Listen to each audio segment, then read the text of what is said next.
DonInLondon. Hello, January 28th, 2009, coming up to the end of the month, and my videos all about recovery from addiction to either substance or behaviour. My substance, alcohol, my behaviour, trying to be perfect, I guess, for those 35 years of trying to do things and work hard, and generally just do what everybody else does, get on, live life, cope as best we can. And it's been a bit of a frustrating day. I had appointments at the hospital, Chelsea and Westminster, just up the road from where I live, for checks on me to do with my stability and items connected with type 1 diabetes. So I got to the hospital. The 9 o'clock appointment I thought I had was in fact at 11, so I reversed the other appointment, which was to go get a blood test, so I may have better information to deal with my diabetes from next week. So blood test this morning for consultation next week, so I'll know about that next week. But it gave me time to do some reading around the steps of AA, the fellowship, which are contained in this book, the 12 Steps and 12 Traditions. And this is the hardback version I use at home. And this is my little black book which I carry around with me, and in it you can see it's a bit thumbed, and it's got little green stickers in for all sorts of reasons. Mainly mental notes for me, or notes about why it's important to practice the 12 steps of the fellowship program of AA.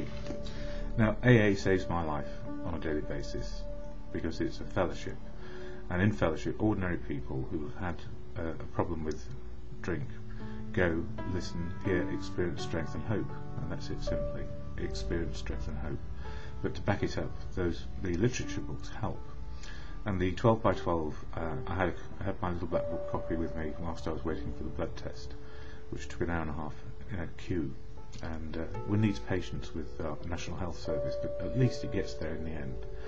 So I read, or reread yet again, for the umpteenth time, no matter how many times I read it, something jumps out at me, the first 3 steps of the 12-step program. And they are the key ones for me, letting me understand what is going on for me. I am powerless over alcohol, and life is unmanageable. Coming to believe in a higher power that can help me deal with the insanity of going back to drink. And then the third one, which is always a difficult one, often summarised as let go and let God, and let go of my self-will and let the good of life come in, and that is that I'm no bigger or smaller than anybody else on the planet. And the bit about acceptance yesterday, where I need to accept exactly where things are today so I can make the best of it. So rather than do what I've done in the past over the last couple of months, when my appointments have been somewhat tricky or they're overrunning in time, I often thought, well, I'll be better off at a meeting. But it was really important I stayed there and got the blood test done. And the other appointment with the psychiatrist, registrar, who is assigned to the diabetic unit, because often clinical depression is associated with long-term illness, and I have more than one long-term illness. I have recovery from addiction to substance and behaviour, I have type 1 diabetes, and I also have clinical depression. So clinical depression is something that I cannot get away from. It's just part of my makeup, which means I need a balancing act, if you like, with my chemistry. So to get to a place of normal, I often have to utilise antidepressants and a particular type of pain medication so that the diabetic neuropathy doesn't hurt as much and I can get about.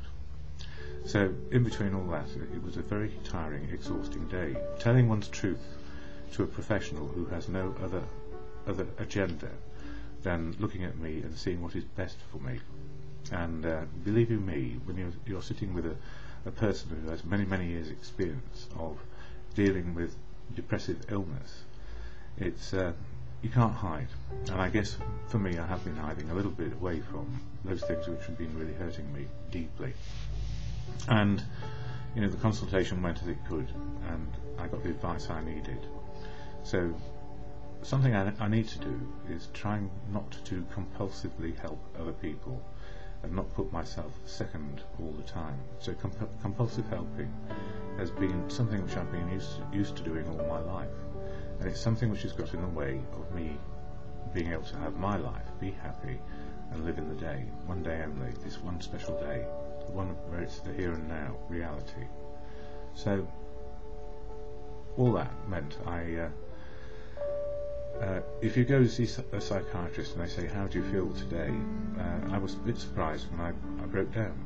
And the reason why I broke down simply is I've been overwhelmed by events over the last few weeks, and I need to take account of what I need to do. But it shouldn't stop me doing these videos, and I'm going to cover the just for today parts, and as Bill sees it, the literature,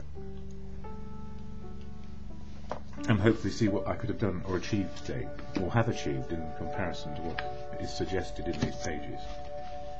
So this one, Daily Reflections, all about step 1 in January, that is powerless over alcohol and life is unmanageable if I were to drink. Treasure of the past.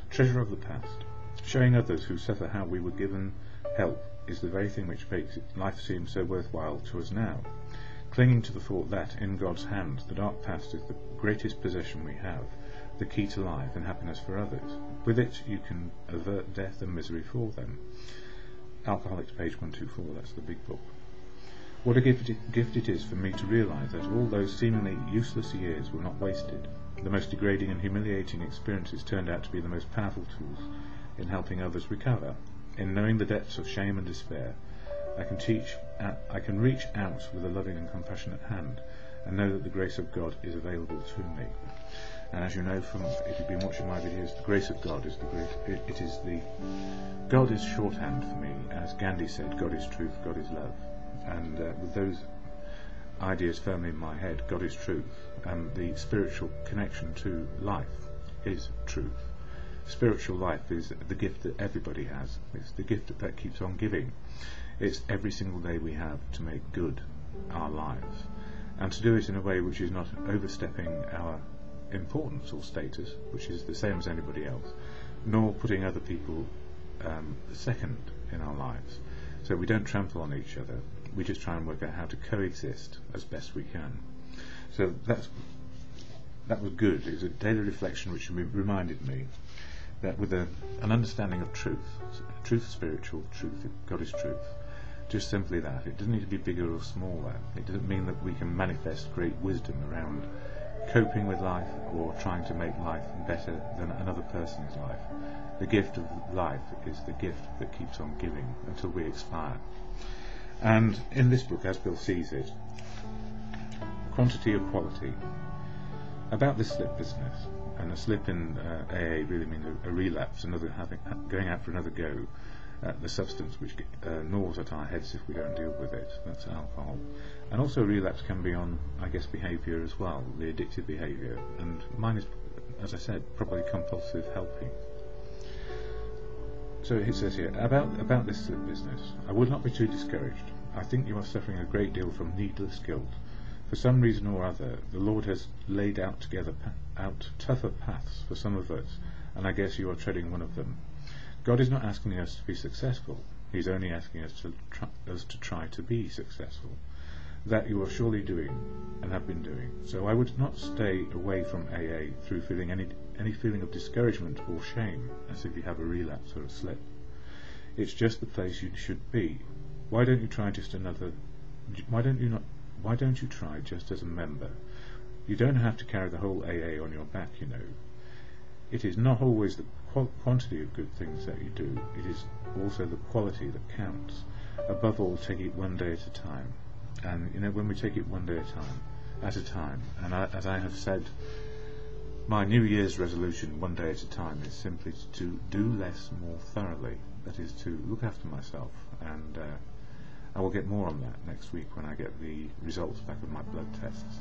So it's to do less more thoroughly, to be a part of the world, to give to others as they give to me. And you know, the connection to a higher power, the truth of now is spiritual for me. God is truth, I understand that too. And when we say let go, let God, it's to let good things happen to all people and not to put ourselves first. I guess that's what it is. More later.